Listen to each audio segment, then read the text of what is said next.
Every day that goes by, Young Thug looks more and more guilty of RICO. As on August 19th, YSL Kingpin Young Thug had his third bond hearing. During this hearing, Young Thug was denied bond once again after prosecutors gained a bunch of new evidence against him. As the court files state, Young Thug was denied bond yet again on Thursday during a heated hearing in his RICO case, where his lawyer suggested the Grammy-winning rapper is the subject of a law enforcement vendetta dating back to a 2015 drive-by of Lil Wayne's tour bus. Also in the same year of 2015, rival street member Donovan Thomas Jr. sadly passed, as prosecutors say that Young Thug had involvement in it.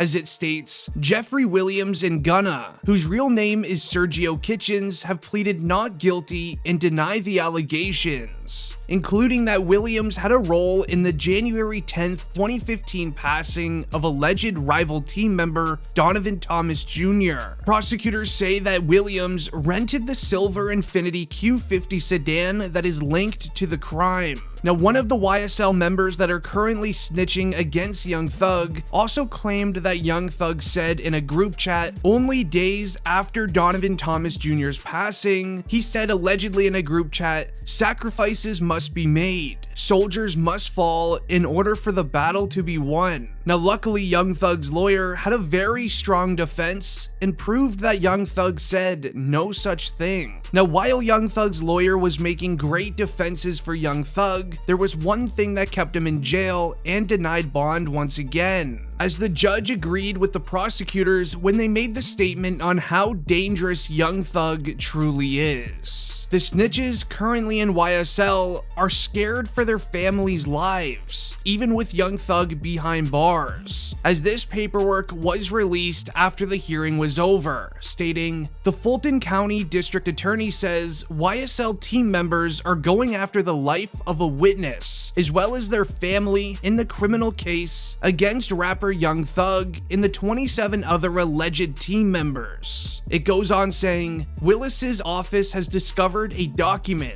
and part of a cooperating witness's statement that was posted on social media. The life of that witness, a cooperating YSL associate, otherwise known as a snitch, as well as the witness's family are in jeopardy as a result." Willis says authorities are still investigating who leaked the discovery material, as a new indictment last week added new charges against Williams and a handful of other defendants in the case. Williams, aka Young Thug's attorney Brian Steele, and the district attorney seem to agree, as Steele says it puts people at risk and wants it to stop immediately. Now, after this witness statement was released, it was actually revealed who the current YSL snitch is. Now, mind you, there is allegedly multiple, but right now, the man who has given most of the information against Young Thug is known as Lil Woody, as Lil Woody is the one who demanded safety for his family, as he started snitching on Young Thug, Gunna, and Lil Baby. He was getting very concerned for not only his own life, but as well as his family's. Now, there was also another piece of evidence found inside of the YSL mansion, which will be adding years to Young Thug's prison sentence as stated by the judge. The evidence report states, "In the name and behalf of the citizens of Georgia, do charge and accuse Duke, Yak Gotti, and Jeffrey Williams, aka Young Thug, with the offense of possession of a firearm for the said accused in the state of Georgia in county of Fulton on the 9th day of May 2022 did unlawfully possess a firearm with a converter switch and extended mags." Now, the converter switch in the evidence files is actually what's known as a switch in many rappers' lyrics nowadays. A switch or switchy is actually a mod that you can attach to a single fire firearm, which will then in the end make it fully auto, which in the United States is highly illegal, but this is an ongoing trend for many people who live the street lifestyle, as obtaining converter switches has allegedly become easier and easier by the day. Inside of the YSL mansion that was raided by the feds and is also owned by Young Thug was these exact items, converter switches, as well as firearms that are attached. Now this evidence is coming out as the prosecutors do not want to give Young Thug any chance of receiving bond, as just 3 weeks ago, footage of his most serious court hearing was actually released to the public.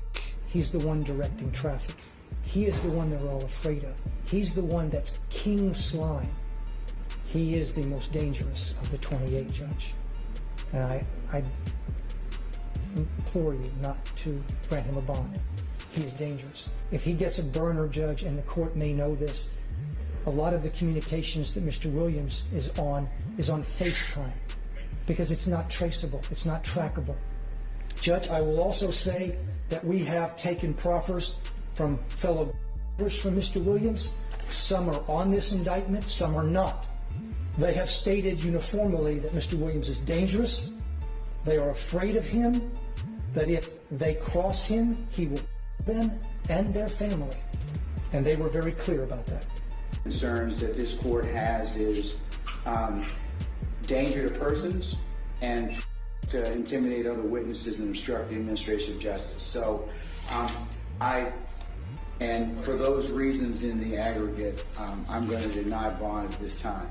Now during that court hearing, the judge outlined 3 reasons why Young Thug will never receive bail. Ever since the snitching in the YSL case, this is when 4PF actually hit the Atlanta DA's radar. In that court hearing, it made a lot of people believe that members of YSL that are snitching also did work in 4PF and snitched on Lil Baby. There was even rumors that Young Thug was snitching on Lil Baby as well, but that later came out to be false, as it was other members of YSL that were snitching. But the Atlanta DA and prosecutors then laid out 3 reasons why Young Thug will never be released. And you need to hear this. The first reason is how Young Thug runs his operation. Now during the court hearing, it was revealed by YSL members that snitched that Young Thug is the head of the organization. As being the head of the organization, safety was his main priority. Young Thug would then get people to purchase used iPhones that he would then use as burner phones. Once gaining all of these used and stolen iPhones, Young Thug would have somebody wipe them completely clean, only leaving the app FaceTime on each of these phones. He would then hand out these cell phones to all of his quote-unquote troops, as stated in the courtroom, and he would then use these phones to FaceTime all of his troops to handle the business on the streets, whether it was narcotic related, going after rival street members, or other things in that nature. When using FaceTime, it's impossible for law enforcement and cell phone providers to tap the phone and listen in on these phone calls. Now, FaceTime is often used by street members, as there's no trace of what is said in calls anywhere, and even if there was, a common tactic used in these calls is you would then FaceTime whoever is doing the job. If the job is complete, they would shake their head up and down. If it didn't, they would just go side to side, stating they didn't do it. Now, members that snitched also mentioned how dangerous Young Thug truly is. If you cross him, he will get you and your family. As stated earlier in the video, Lil Woody is experiencing this right now, as he is not only afraid for his own life, but his family's. Then the next reason prosecutors state Young Thug should not receive bond is during the YSL mansion raid, where Young Thug lives and owns, there was GTA type firearms found within the household. Firearms that allegedly law enforcement don't even know how he would have gotten them. As also stated earlier, this is most likely about the converter switches or just the switch. Now they used this to their advantage against Young Thug during the hearing, telling the judge, you cannot allow Young Thug, the leader of YSL, to be near these firearms, as well as social media, as he could direct the rest of the YSL members to commit acts that aren't locked up currently.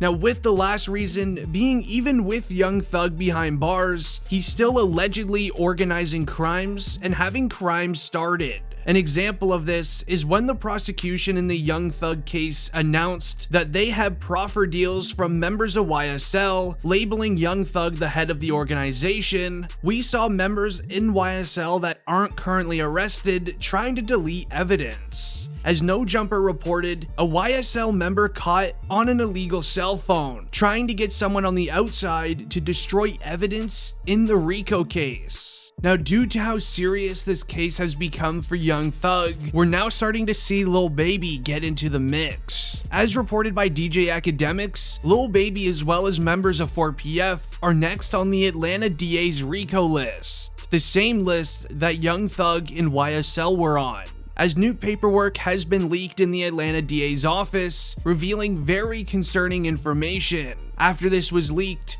we watched the Atlanta DA go on live news, and she had this to say. An in-depth investigation. Recent months you've had 2 high-profile racketeering cases. There's gonna be more. Over the next 60 days, you'll see 2 more. Now, after this was broadcasted on live news, it didn't take long for Lil Baby's reaction to be released. As Lil Baby tweeted, "I'm trying to start an investment group for the young millionaires. We can run the world if we play it right." As someone replied, "Man, you better be looking out for that RICO everybody keeps talking about." With him replying, "Only God can judge me." Now, it's very clear that Lil Baby is aware of the RICO list, as well as the RICO case in general. Many believe that Young Thug had some words to the Atlanta DA that who was involved, but it's very clear that other YSL members snitched him out. If you enjoyed the video, leave a like on it and don't forget to subscribe. It's been District Trending, and I'm out. Peace.